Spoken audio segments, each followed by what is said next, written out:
ಓಂ ಶ್ರೀ ಗುರು ಬಸವಲಿಂಗಾಯ ನಮಃ. ಸರ್ವರಿಗೂ ಭಕ್ತಿಯ ಶರಣಾರ್ಥಿಗಳು. ತರಂಗಿಣಿ ವೀರವಿರಾಗಿಣಿ ಅಕ್ಕ ಮಹಾದೇವಿ ತಾಯಿಯವರ ಜೀವನ ಚರಿತ್ರೆಯನ್ನು ಆಧರಿಸಿದ ಕಾದಂಬರಿ. ಈ ಕಾದಂಬರಿಯ ರಚನಾಕಾರರು ಜಗದ್ಗುರು ಮಾತೆ ಮಹಾದೇವಿ ತಾಯಿಯವರು. ಭಾಗ 3 ಗಮನ. ಇದರಲ್ಲಿ ಅಧ್ಯಾಯ 35 ದಿಗಂಬರ ದಿವ್ಯಯೋಗಿಣಿ. ಈ ಅಧ್ಯಾಯದ ಮುಂದುವರಿದ ಭಾಗವನ್ನು ಈ ಒಂದು ವಿಡಿಯೋದಲ್ಲಿ ನೋಡೋಣ. ನಿಜಲಿಂಗ ದೇವರು ಹಿಂದಕ್ಕೆ ತಿರುಗಿ ಪ್ರಶಾಂತ ಭವನದ ಕಡೆ ನಡೆದರು. ಜಂಗಮರ ಗುಂಪನ್ನು ಬೆನ್ನಿಗಿರಿಸಿಕೊಂಡು ಮಹಾದೇವಿಯು ಮುಂದೆ ಬಂದಾಗ ಭಟರು ಮೌನ ತಾಳಿ ಸರಿದು ನಿಂತರು. ಶರಣರ ಪಾದಕ್ಕೆ ನೀರೆರೆದು ನಮಸ್ಕರಿಸಿ ಮಹಾದೇವಿ ಒಳಗೆ ಕರೆದೊಯ್ದಳು. ಕೌಶಿಕನು ಮಹಡಿಯ ಮೇಲೆ ನಿಂತು ಇದೆಲ್ಲವನ್ನು ಮೌನವಾಗಿ ನೋಡಿದ. ಸರ್ವರೂ ಬಂದು ಆಸೀನರಾದರು. ಗೋಷ್ಠಿಯು ಆರಂಭವಾಯಿತು.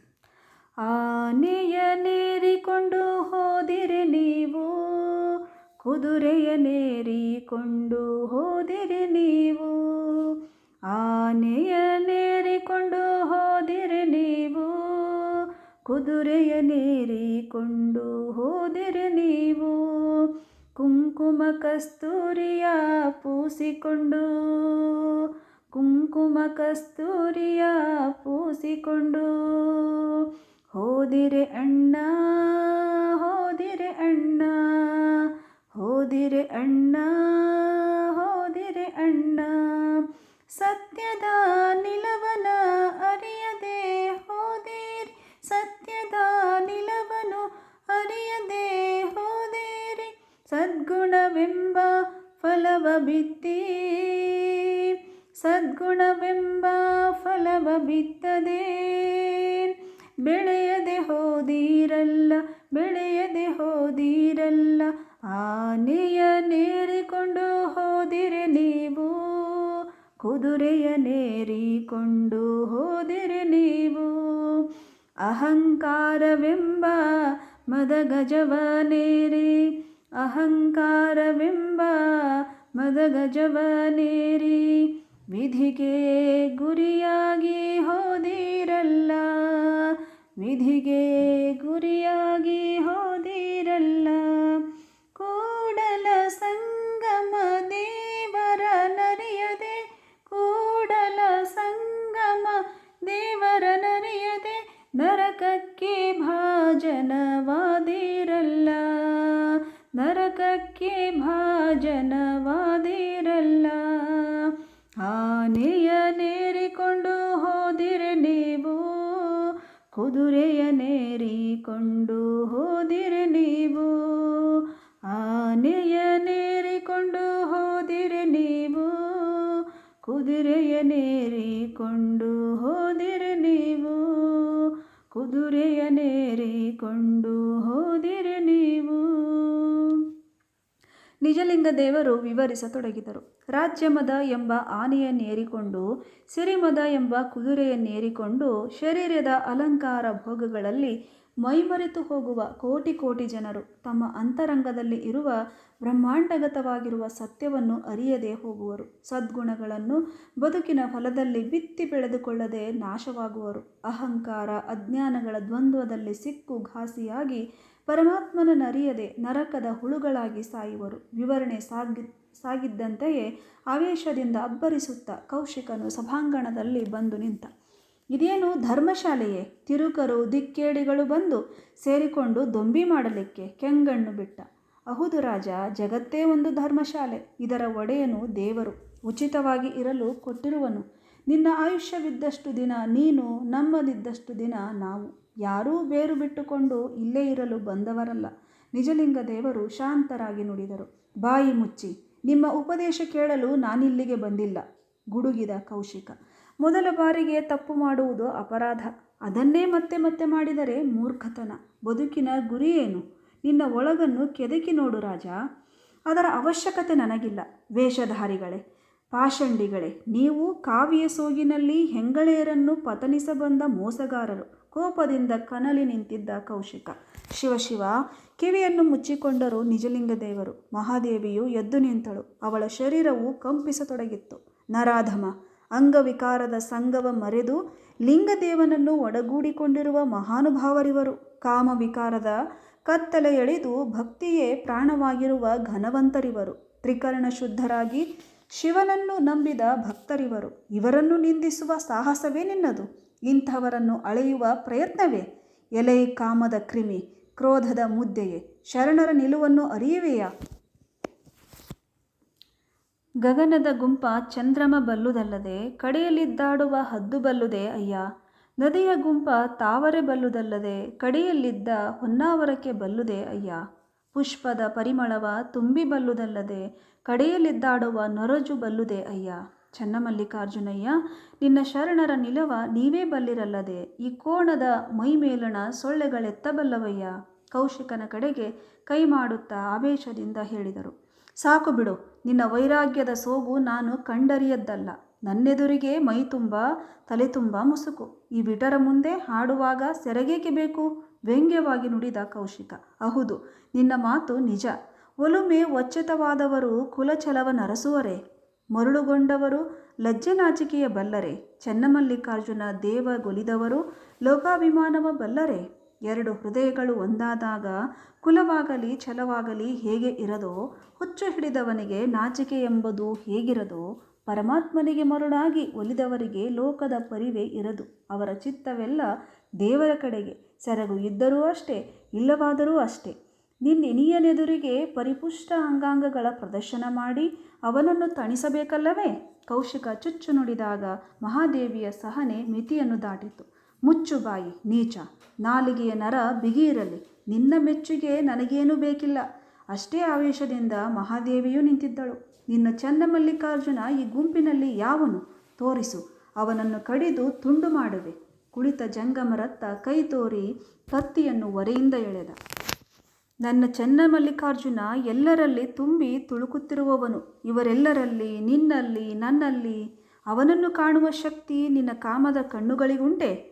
ಈ ರುದ್ರನಾಟಕವನ್ನು ನೋಡುತ್ತಾ ಎಲ್ಲರೂ ಮೂಕರಾಗಿ ಚಿತ್ರದ ಗೊಂಬೆಗಳಂತೆ ಕುಳಿತರು. ಶಾಂತಿ ಮಗಳೇ, ಸಮಾಧಾನವಿರಲಿ, ನಿಜಲಿಂಗ ದೇವರು ನುಡಿದರು. ಶಾಂತಿ. ನಿಮ್ಮಂತಹ ವೇಷಧಾರಿಗಳು ಜಗತ್ತಿನಲ್ಲಿ ಇಲ್ಲದಿದ್ದರೆ ಶಾಂತಿ ಇರುವುದು. ಕೌಶಿಕ ಮೂದಲಿಸಿ ನುಡಿದ.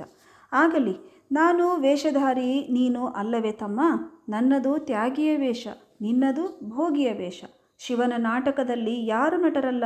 ಸರ್ವರೂ ನಟರೇ. ಎಲ್ಲರೂ ಬಣ್ಣ ಬಳಿದುಕೊಂಡವರೇ. ಒಂದು ದಿನ ಈ ಎಲ್ಲ ಬಣ್ಣಗಳನ್ನು ಅಳಿಸಿ ಮಣ್ಣಿನ ಮಡಿಲೊಳಗೆ ಮಲಗಬೇಕು. ನೀನು ಅದನ್ನೇ ಮರೆತಿರುವೆ. ಶಾಂತರಾಗಿ ನಿಜಲಿಂಗ ದೇವರು ಹೇಳಿದರು.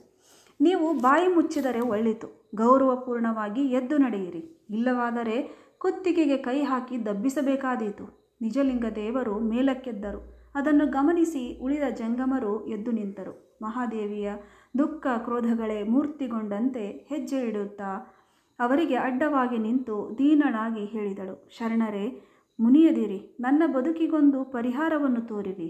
ನಿನ್ನ ಬದುಕಿಗೆ ಪರಿಹಾರವೇ? ಅದಿರುವುದು ನನ್ನ ಬಳಿ. ಸುಮ್ಮನೆ ಇತ್ತ ಕಡೆ ಬಾ. ಕೌಶಿಕನು ಮುಂದಾಗಿ ಅವಳ ಸೀರೆಯ ಸೆರಗನ್ನು ಬಿಗಿಯಾಗಿ ಹಿಡಿದು, ಭಿಕಾರಿಗಳೇ, ನಡೆಯಿರಿನ್ನು ಎಂದು ಆಜ್ಞಾಪಿಸಿದ. ಮಹಾದೇವಿಯ ಮೈಯಲ್ಲಿ ಮಿಂಚಿನ ಸಂಚಾರವಾಯಿತು. ಯಾವುದೋ ಅದ್ಭುತ ಶಕ್ತಿ ತನ್ನೊಳಗೆ ಆವಿರ್ಭಾವವಾದಂತೆನಿಸಿತು. ಕಂಚಿನ ಕಂಠದಲ್ಲಿ ಹೇಳಿದಳು. ಕೈ ಸಿರಿಯ ದಂಡವ ಕೊಳಬಹುದಲ್ಲದೆ ಮೈ ಸಿರಿಯ ದಂಡವ ಕೊಳಲುಂಟೆ? ಉಟ್ಟ ಉಡಿಗೆ ತೊಡಿಗೆಗಳ ಸೆಳೆದುಕೊಳ್ಳಬಹುದಲ್ಲದೆ ಮುಚ್ಚಿ ಮುಸುಕಿರ್ದ ನಿರ್ವಾಣವ ಸೆಳೆದುಕೊಳ್ಳಬಹುದೇ? ಚನ್ನಮಲ್ಲಿಕಾರ್ಜುನ ದೇವರ ಬೆಳಗನುಟ್ಟು ಲಜ್ಜೆಗೆಟ್ಟವಳಿಗೆ ಉಡಿಗೆ ತೊಡಿಗೆಗಳ ಹಂಗೇಕೋ ಮರುಳೆ? ಮೂರ್ಖ, ಅವಿವೇಕಿ, ಅಹಂಕಾರಿ. ಬಹಿರಂಗದ ಸೀರೆಯನ್ನು ನೀನು ಮುಟ್ಟಬಹುದು, ಎಳೆಯಬಹುದು. ನನ್ನ ಶರೀರವನ್ನು ಮುಸುಕಿರುವ ನಿರ್ವಾಣವನ್ನು ನೀನು ಸೆಳೆದುಕೊಳ್ಳಬಲ್ಲೆಯಾ? ನನ್ನ ಇನಿಯ ಚನ್ನಮಲ್ಲಿಕಾರ್ಜುನನು ದಿಗಂಬರ. ನಾನವನ ಮೀಸಲು ಸತಿ. ಅವನ ಕಾರುಣ್ಯವನ್ನೇ ಸೀರೆಯಾಗಿ ಉಟ್ಟ ನನಗೆ ಈ ಯಾವ ಸೀರೆಯ ಹಂಗೂ ಇಲ್ಲ. ಮಿಂಚಿನ ವೇಗದಲ್ಲಿ ಉಟ್ಟ ಸೀರೆಯನ್ನು ಕಳಚಿದಳು. ಕೌಶಿಕನು ದಿಗ್ಭ್ರಾಂತನಾಗಿ ಸೆರಗನ್ನು ಬಿಟ್ಟು ಕಂಬದಂತೆ ನಿಂತ. ಬಿಚ್ಚಿದ ಸೀರೆಯನ್ನು ಉಂಡೆಗಟ್ಟಿ ಕೈಲಿ ಹಿಡಿದು ಶರವೇಗದಿಂದ ಮಹಾದೇವಿ ಅವನ ಮುಖಕ್ಕೆಸೆದಳು. ಎಲೈ ಅವಿವೇಕಿ, ಈ ನಶ್ವರವಾದ ಶರೀರವನ್ನು ನೋಡಲಿಕ್ಕೆ ಮುಟ್ಟಲಿಕ್ಕೆ ನಾಯಿಯಂತೆ ಬಸವಳಿಯುತ್ತಿದ್ದೆಯಲ್ಲ, ನೋಡಿಕೊ. ಅಮೇಧ್ಯದ ಮಡಿಕೆ, ಮೂತ್ರದ ಕುಡಿಕೆ, ಎಲುವಿನ ತಡಿಕೆ, ಕೀವಿನ ಹಡಿಕೆ, ಸುಡಲೀ ದೇಹವ, ಒಡಲು ಬಿಡಿದು ಕೆಡದಿರು ಚನ್ನಮಲ್ಲಿಕಾರ್ಜುನನ ಅರಿಮರುಳೆ. ಏನಿದೆ ಇದರಲ್ಲಿ? ಬಿಳಿಯ ಚರ್ಮ, ಮೂಳೆಯ ಅಸ್ಥಿಪಂಜರ, ರಕ್ತದ ಮಡು, ಮಲ ಮೂತ್ರದ ಗುಂಡಿ, ಪಂಚಭೂತಗಳೊಡನೆ ಹಂಚು ಹರಿಹಾಗುವ ಮಣ್ಣಿನ ಈ ಕಾಯಕ್ಕಾಗಿ ಎಷ್ಟೋ ಹಾತೊರೆದೆ. ವಿವೇಕಹೀನನಾದೆ. ಮತಿಭ್ರಷ್ಟನಾದೆ. ಎಷ್ಟು ಜನರನ್ನು ಹಿಂಸೆಗೆ ಈಡು ಮಾಡಿರುವೆ. ಸರಿಯಾಗಿ ನೋಡು, ನೀನು ಬಯಸಿದ ದೇಹ ನಿನ್ನೆದುರಿಗಿದೆ. ಕೌಶಿಕ ಸ್ತಂಭೀಭೂತನಾಗಿದ್ದ. ಕಣ್ಣು ತೆರೆದಿದ್ದರೂ ಚಿತ್ತವು ಸುಳಿಯಲ್ಲಿ ಸಿಕ್ಕ ಕಡ್ಡಿಯಂತೆ ಗರಗರನೆ ಸುತ್ತುತ್ತಲಿತ್ತು. ಸುತ್ತಲಿನವರು ಎಲ್ಲರೂ ಕಟೆದು ಪ್ರತಿಷ್ಠಾಪಿಸಿದ ಪ್ರತಿಮೆಗಳಂತೆ ನಿಂತರು. ಮನುಷ್ಯ ದೇಹವು ಕೇವಲ ಭೋಗಕ್ಕಾಗಿ ಬಂದಿರುವುದಲ್ಲ. ನಾನು ಎಂಬ ಬೀಜದಿಂದ ನನ್ನದು, ನನಗೆ ಎಂಬ ವ್ಯಾಪಕ ಸಂಸಾರ ಬೆಳೆಯುವುದು. ಆಗ ಅಜ್ಞಾನಕ್ಕೆ ಜನ್ಮ ನೀಡುವುದು. ಅಜ್ಞಾನದ ಶಿಶುಗಳೇ ಆಸೆ, ಕೋಪಗಳು. ಈ ಎಲ್ಲ ತಾಮಸ ಹೊಗೆ ಮುಸುಕಿ ಅಜ್ಞಾನಿ ಮಾನವನು ಬಾಳಬಟ್ಟೆ ಕಾಣದೆ ಮುಗ್ಗರಿಸುವನು. ನಾನೆಂದರೆ ಈ ದೇಹವಲ್ಲ, ದೇಹ ಸುಖವೊಂದೇ ಆತ್ಯಂತಿಕವಲ್ಲ. ನಾನೆಂದರೆ ದೇಹ ಯಂತ್ರವಾಹಕನಾದ ಆತ್ಮ ಎಂದು ಅರಿ, ಅದರ ಸುಖವನ್ನು ಕಾಣು. ಜಂಬೂದ್ವೀಪದ ಇತಿಹಾಸದಲ್ಲಿ ಹೆಣ್ಣಿನ ವಸ್ತ್ರಾಪಹರಣದ ಪ್ರಯತ್ನ 2 ಬಾರಿಯಾಗಿದೆ. ದಾಯಾದಿಗಳ ದೌರ್ಜನ್ಯಕ್ಕೆ ಸಿಕ್ಕಿ ಪಾಂಡವರ ಸತಿಯ ವಸ್ತ್ರಾಪಹರಣವಾಯಿತು. ಈಗ 2ನೇ ಬಾರಿಗೆ ಚನ್ನಮಲ್ಲಿಕಾರ್ಜುನನ ಸತಿ ಮಹಾದೇವಿಯ ವಸ್ತ್ರಾಪಹರಣವಾಗಿದೆ. ಆದರೆ ಆಕೆ ಹೆಣ್ಣಾಗಿದ್ದಳು, ನಾನು ಹೆಣ್ಣಲ್ಲ. ನನ್ನದು ತೋರಲು ಹೆಣ್ಣು ರೂಪು, ಭಾವಿಸಲು ಗಂಡು ರೂಪು. ಆಕೆ ಗೃಹಿಣಿ, ನಾನು ವಿರಾಗಿಣಿ. ಆಕೆ ಸೀರೆಯನ್ನು ಬಿಗಿಯಾಗಿ ಹಿಡಿದುಕೊಳ್ಳಲು ಯತ್ನಿಸಿದಳು. ನಾನು ನಾನಾಗಿಯೇ ಕಿತ್ತೆಸೆದಿರುವೆ. ಏತಕ್ಕಾಗಿ ಗೊತ್ತೇ? ನಿನ್ನ ಕಣ್ಣು ತೆರೆಸಲು, ಪುರುಷ ಜನಾಂಗದ ಕಣ್ಣನ್ನು ತೆರೆಸಲು.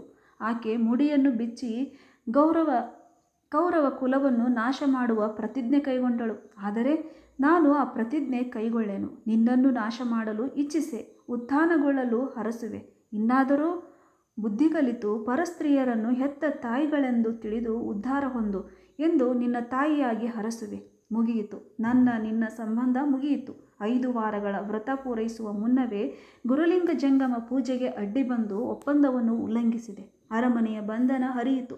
ನಿನ್ನ ಬಾಳು ಬಂಗಾರವಾಗಲಿ, ದೈವಿ ಕರುಣೆಯಿಂದ ನಂದನವನವಾಗಲಿ. ಮಹಾದೇವಿ ತನ್ನ ನೀಳ್ಗೂದಲನ್ನು ನಗ್ನ ದೇಹಕ್ಕೆ ಹರಡಿಕೊಳ್ಳುತ್ತಾ ಆವೇಶದ ಹೆಜ್ಜೆಗಳನ್ನು ಇಕ್ಕುತ್ತಾ ತಲೆಬಾಗಿಲನ್ನು ದಾಟಿದಳು. ಮಹಾದೇವಿ, ಮಹಾದೇವಿ ಎಚ್ಚೆತ್ತ ಕೌಶಿಕ ಚೀರಿದ. ಅವನಲ್ಲಿ ಕ್ರೋಧ ತೊಲಗಿ ಅಲ್ಲಿ ತೀವ್ರ ಆಘಾತಕ್ಕೆ ಎಡೆಮಾಡಿಕೊಟ್ಟಿತು. ಮಹಾದೇವಿ, ದೇವಿ!